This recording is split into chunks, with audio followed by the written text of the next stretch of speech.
Welcome to AETCM, the Emergency Medicine channel.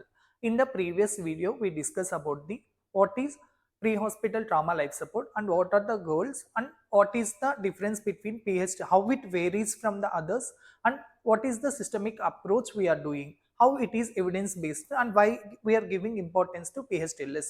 In this video, we're going to discuss about how systematic approach we are dealing with the patient of the trauma.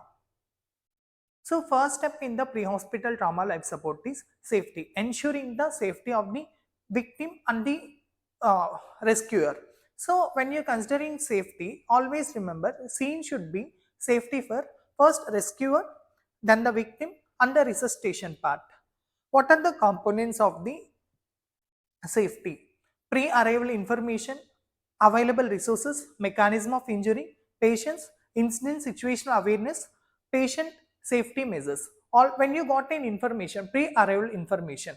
So when you got the information, you have to ensure that what kind of incident had happened and what are the consequences, how many persons are involved, any special considerations people are there, and how much that consequence will be there, and pre-arrival information before you're reaching the hospital, before you're reaching there incident getting down the ambulance, the 10-second initial 10 seconds, what we gonna see, like how we are feeling that incident, okay, this is the traumatic big incident, or what kind of things we are hearing, that and all very valid for this one. And available resources means if any incident happened in the seashore or any earthquake. So what will, how to reach the patient?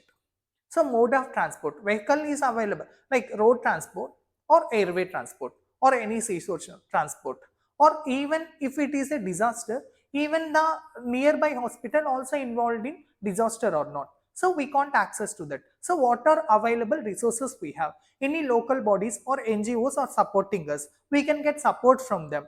That also we have to consider. And mechanism of injury, whether it's a blast injury or penetrating injury or blunt injury or a vehicle collisions is happening or anything or fall from height, this all we have to consider. So that of if you understand the kinetic or mechanism of injury, then only we can understand how much the impact is.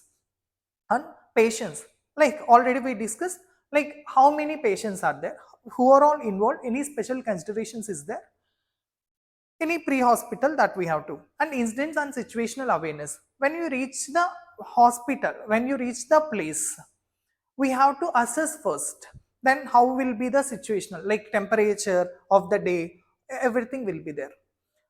Assess the scene situation to determine the need for additional resources.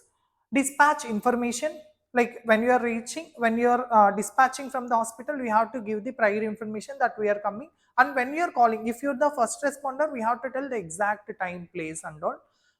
And you have to double check, and location of incident, where exactly happens. Always we'll tell one blind landmark, but we have to give appropriate landmark when we are a first responder, when we are calling for a hospital. Nature of incident, reported situational issues and co-responders, anyone is responding along with us, and weather and traffic conditions. Whether it's a cold country means there will be like rainy season, that kind of things will shoot up with us. So our safety, we have to be ready for even that, like even extreme conditions, either side extreme conditions, whether cold or hot conditions and traffic conditions. There might be a scenario happen, so there will be a lot of vehicles, traffic will be present. So how we have to approach that, or whether we have to take a help from the traffic police, that local bodies also we have to. And time of the day, consider if it is an early morning, so there will, okay, we can consider that traffic must not be there, or it's a busy time, day, morning hours, so we can consider based on that also, time of day also, it's very important, so that how we can approach. Recognize the kinematics that produce the injuries. So energy transfer to the tissue, like energy from transferring from one form to other form. So if any collision happens, it dislodges the patient, whether he rolled out, he like jumped from that, or any collision makes them blunt injury, or any penetrated objects is there, how much it impacts on the body, that and all we have to confirm. how many patients are involved, can you gain access to the patients, and can you get the patient out if any incident happen. From there, how we have to get the patient from that scenario, and initial impressions, how the scenario is that. And prior to primary assessment, we have to confirm this, like initial impression before starting the primary assessment, before landing to the scene. We have to, is the patient sick, not yet sick, or not sick, that also we have to confirm before starting the primary assessment.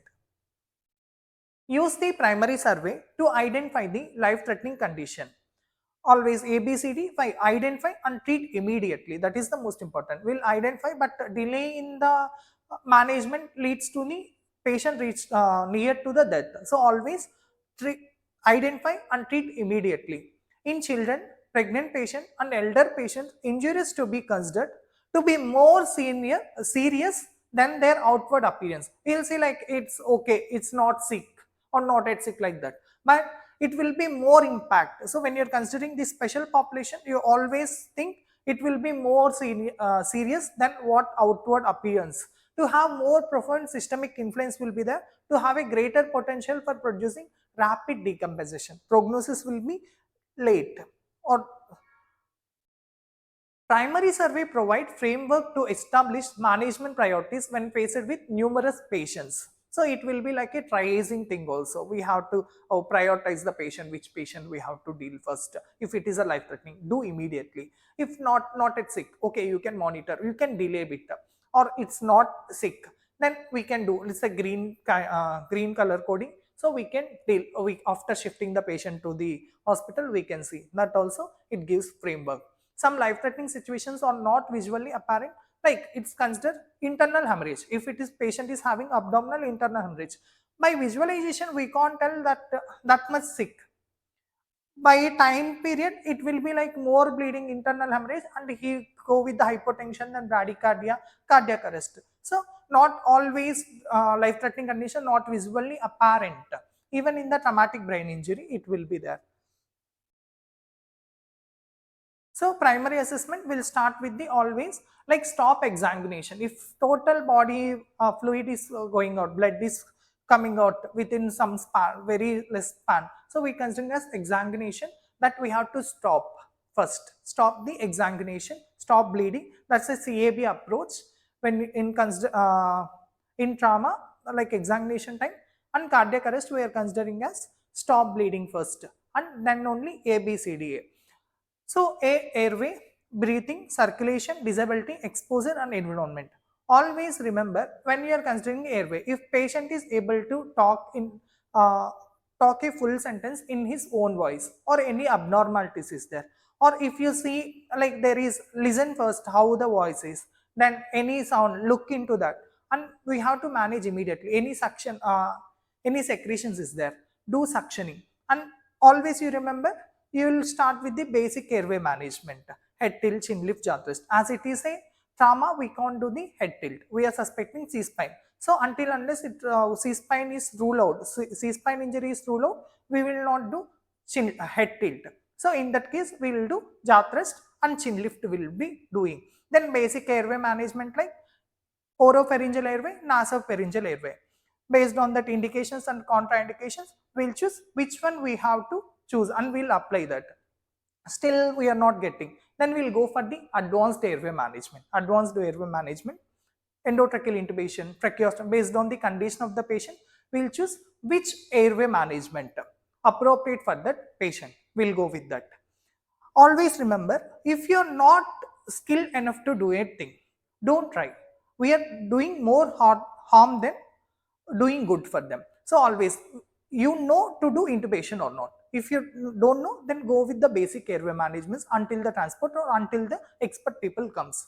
And breathing, in breathing also, ventilation adequate. First look whether he is taking any additional respiratory muscle support, accessory muscles, or any diaphragm, or in children means there is a flaring of nasals will be there. That and all we have. How the work of breathing, we have to reduce the work of breathing by giving the adequate amount of the oxygen.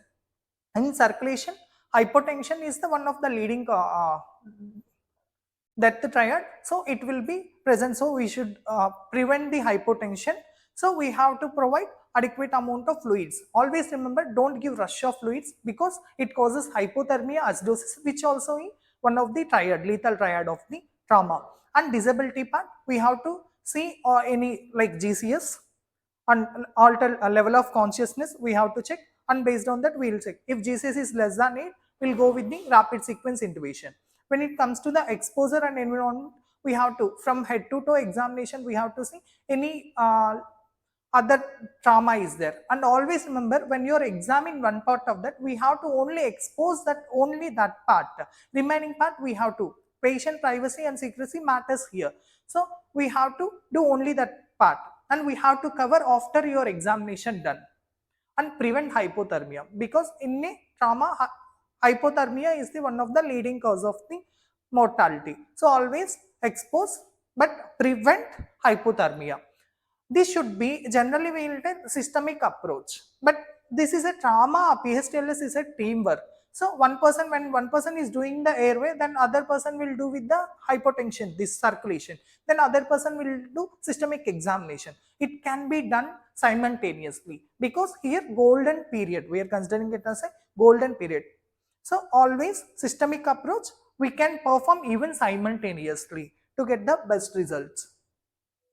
So like again, X for stop the exsanguination, hemorrhagic control. If not already completed in phase care means, under we have to again do exsanguination, like stop the bleeding.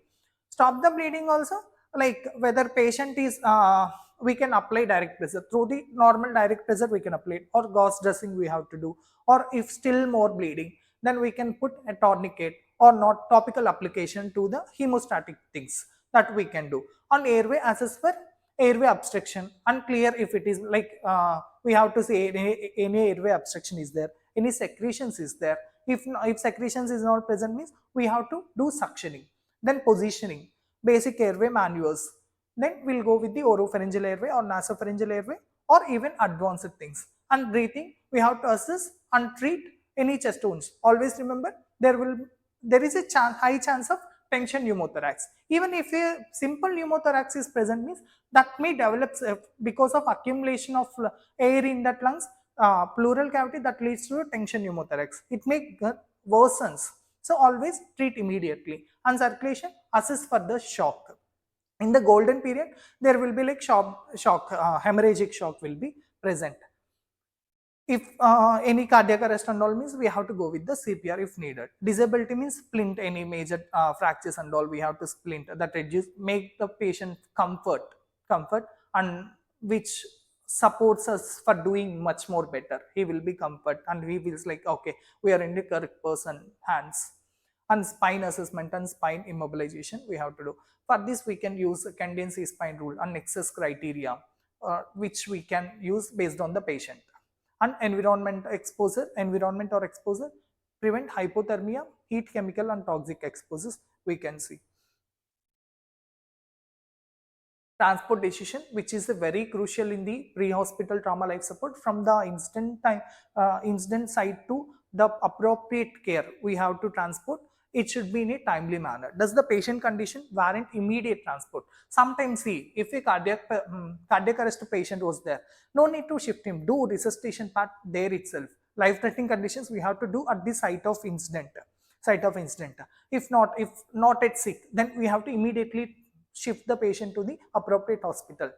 So if patient condition is worse, so he need immediate transport, then do transport to the appropriate hospital, and you have to confirm that whether always prior information we're giving, and everything like management or interventions is there available or not, that also we have to confirm.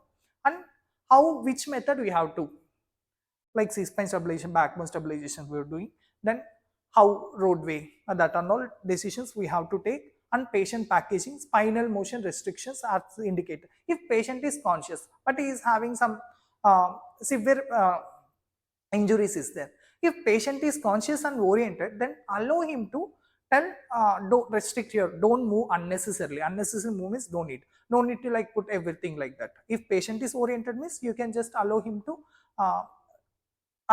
like, don't restrict his movements, unnecessary movements he can restrict, so that we can see if patient is in hypotension, patient in hypotension, where he is in a continuous position for 2 hours, 3 hours like that, there is a chance for getting the pressure ulcers. So that's why if patient is conscious and oriented, we can tell that unnecessary movements should be restricted. And consider use of long backboard as a full body movement extrication device. If no, means continue secondary assessment. If patient is not like he don't need immediate transport, means we'll do the secondary assessment at the site of incident only. Otherwise, we'll do the secondary assessment while transporting the patient to the hospital. If it is less time, is we'll do in a hospital. If take some time, is then we'll do in the ambulance itself. We'll do the secondary assessment. Transport consideration, like receiving facility selection, like how, based on the condition of the patient. Cardiothoracic, if it is a chest thoracic injury, there is cardiothoracic surgeon is there, or CT scan is available. If available also, is it working or not, or workload is there, or sufficient staff is there. In disaster condition, we have to consider staff is there or not. And choice of destination, like if patient is having burns and patient is having trauma both, then we have to consider which to trauma patient, or any burns also, burns ward also, burns doctors also there, that. And level of care needed, like secondary hospital or primary hospital is enough, like advanced trauma life support center we have to take. That also based on the condition we have to take a decision. Always when you are taking a decision, remember time plays a key role. Trauma center versus the closest hospital, like if patient is really critically ill, like we should not look for a longest trauma center. Basic primary like CAB we can do even in a first trauma center, which like closest hospital will manage. Then early communication and notification, we have to notify them, communicate with the hospital which we are getting, and what is the condition of the patient, what's the age and special condition, that and all we have to tell the receiving hospital prior, so that they can prepare in a appropriate manner which can helps the patient. Allows the facility to prepare, like early communication notification which allows the facility to prepare. Secondary assessment simultaneously, like if a patient is sick, then while transporting we'll do this secondary assessment. Always remember, before going to the secondary assessment we have to reassess, because patient may worse than the previous thing. So always reassess after secondary assessment also, as early as possible. As early as possible, we have to do the reassessment, so that early identification of poor prognosis and early management also. And finally, one point is trauma is a team sport. Patient wins when all members of the trauma team, from those in the field to those in the trauma center, work together in the appropriate time manner to care of the patient. So I hope you understand this PHTLS concept. You like this? Thank you.